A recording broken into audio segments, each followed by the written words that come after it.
Continuamos o nosso percurso, estudando a história do povo de Israel, conhecendo a história do povo de Deus e tentando encaixar os livros da Bíblia dentro dos seus respectivos contextos. No nosso último vídeo, nós vimos que 4 grupos principais de oprimidos, Rapirus, pastores seminômades, pastores do Sinai e escravos fugitivos do Egito, deram origem àquilo que se chama povo de Israel. Como eles se organizaram na terra de Canaã? Eles se organizaram naquilo que nós chamamos de tribos de Israel. Então, o período tribal, a ocupação da terra, que vai desde 1200 a 1030 a.C.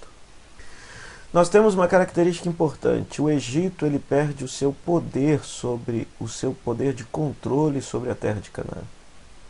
E um novo grupo começa a interferir nessa situação, que são os filisteus. Os filisteus entram em conflito com o Egito, fazendo com que o Egito perca sua força sobre as cidades-estado de Canaã. Então isso deu margem para que esses grupos oprimidos tomassem posse destas cidades, né? Os reis cananeus vivendo nas planícies das cidades-estados independentes. As leis dessas cidades os defendiam, o exército era um exército permanente a serviço da cidade-estado, a religião justificava a exploração, então normalmente se cultuava, Deus era chamado de El, mas ele tinha 2 filhos, Baal e Astarte, ou Asherá, né, que eram as divindades, o deus da chuva e a deusa da fertilidade, que era cultuado na terra de Israel. Por conta do declínio do Egito, houve uma decadência política, ele não conseguia mais proteger as cidades-estado, houve uma decadência econômica. Este sistema de exploração da cidade-estado para com os agricultores ao seu redor, uma vez que a maioria deles estava todos fugidos, este sistema social e econômico fracassou, dando possibilidade a uma nova organização de sociedade dentro da terra de Canaã. Então aí nós temos imagens que a arqueologia encontra, né? Ou seja, uma imagem de El. El era representado como um rei sentado no trono, o panteão de todos os deuses, ele era o chefão de todos os deuses, El, com seus 2 filhos, Baal e Astarte. Baal, o deus da chuva, e Astarte, ou Asherá, deusa da fertilidade, né? Foram encontradas também na terra de Israel inúmeras estatuinhas, né, de Asherá, ela representando a mãe que amamenta, a mãe que dá de alimento para seus filhos. Então ela sendo cultuada como a deusa da fertilidade, a deusa que faz com que as terras, os animais, as mães todas fiquem férteis, né? As mulheres fiquem férteis. Período tribal é uma época do personagem bíblico Josué, que na narrativa bíblica sucede a liderança do povo de Israel. Sucede Moisés da liderança do povo de Israel. O povo se organizou nas montanhas em clãs. A princípio, eles não viviam nas estepes, perto das cidades. Eles se organizavam em tribos e clãs nas montanhas. Eles viviam com um poder descentralizado, ou seja, não havia um rei que mandava em tudo, ou seja, as questões eram decididas em assembleia, sobretudo nas assembleias dos anciãos. Tinham autonomia produtiva, viviam sem impostos, ou seja, se produzia aquilo que era necessário para a subsistência. A propriedade era coletiva, a terra era dividida entre todos, e esta terra não podia ser vendida, não podia ser passada adiante, né? Se caso acontecesse daquele clã perder aquela terra por motivo de dívida, depois de um cabo de 50 anos, a terra era devolvida novamente ao clã. Era chamada Lei do Jubileu.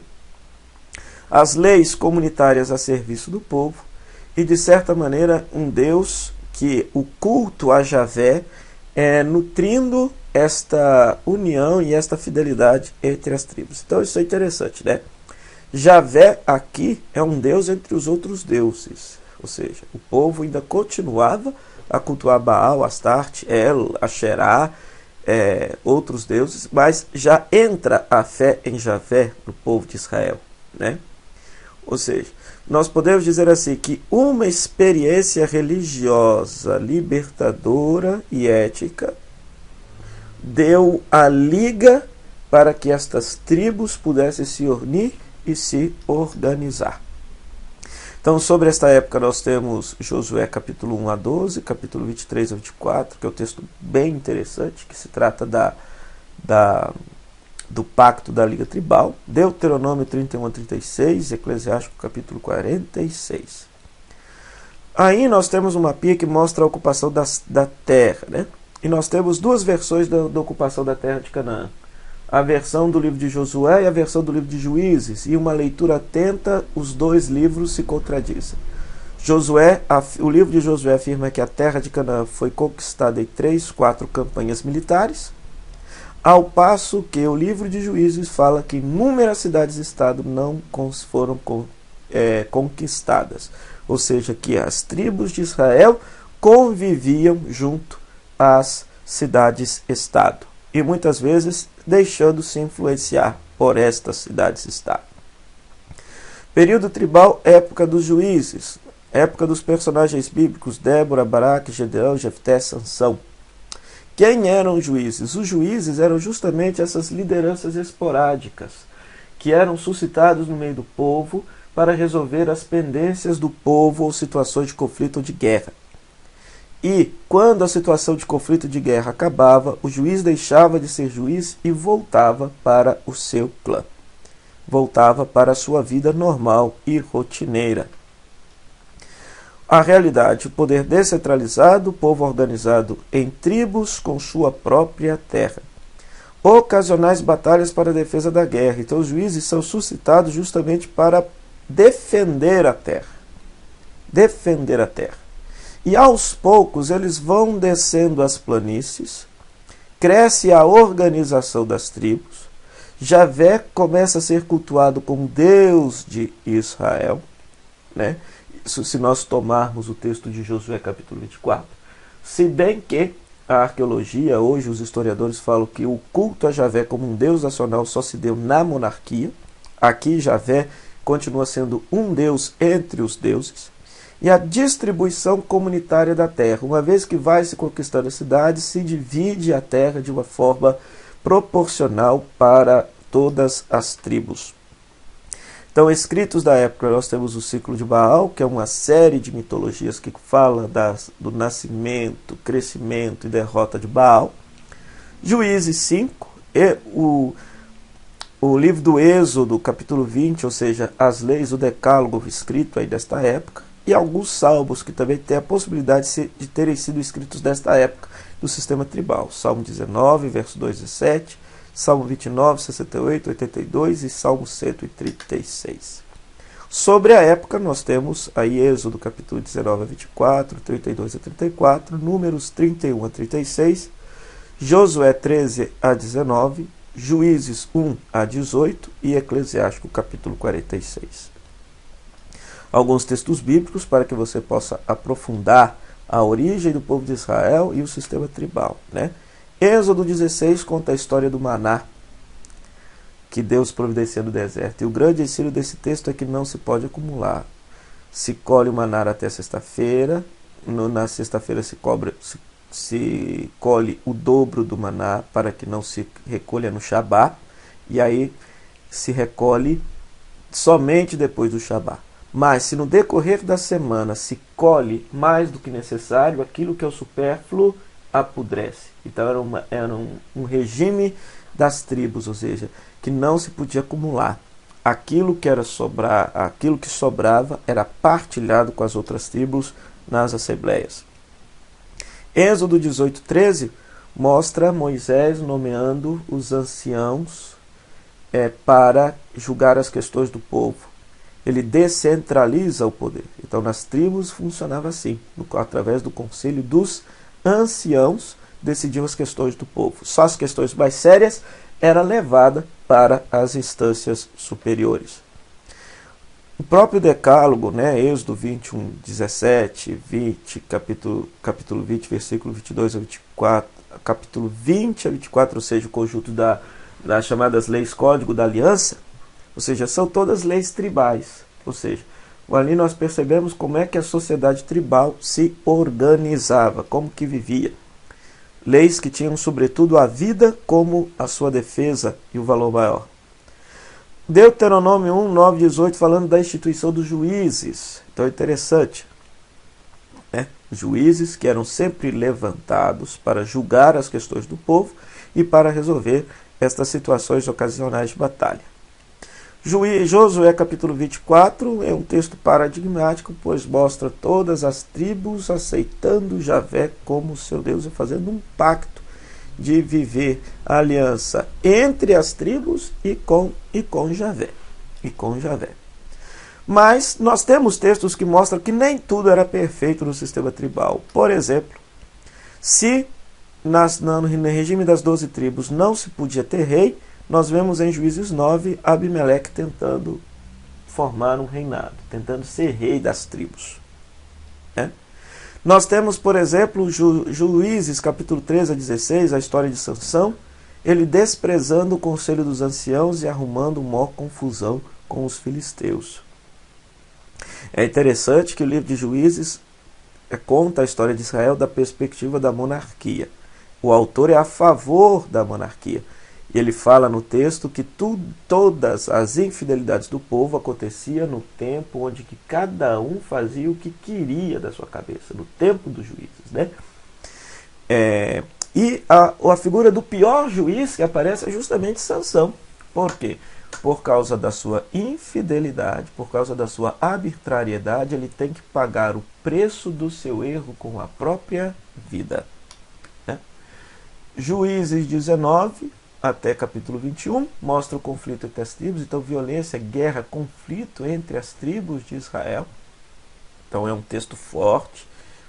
Você pega na sua Bíblia, você lê, é um texto forte que fala de uma situação grave, mas que mostra justamente que nem sempre havia uma vivência pacífica entre as tribos de Israel.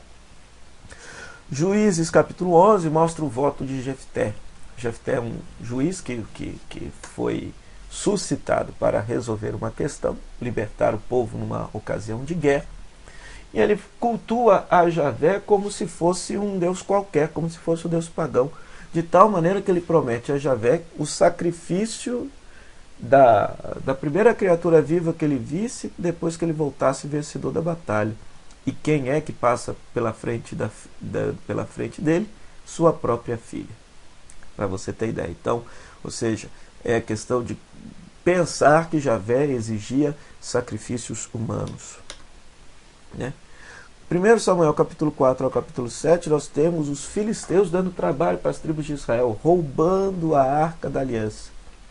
Então, um dos motivos externos para que o povo de Israel deixe de viver o sistema tribal e passe à monarquia são justamente os filisteus. Por quê? Porque eles tinham um poder militar muito mais organizado do que as tribos e viviam dando trabalho para as tribos de Israel, como por exemplo roubando a arca da aliança.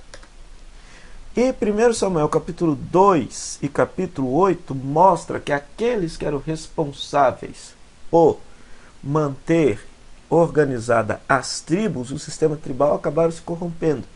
Os juízes, que sentenciavam por suborno, e os sacerdotes, que roubavam parte das oferendas que o povo oferecia a Deus.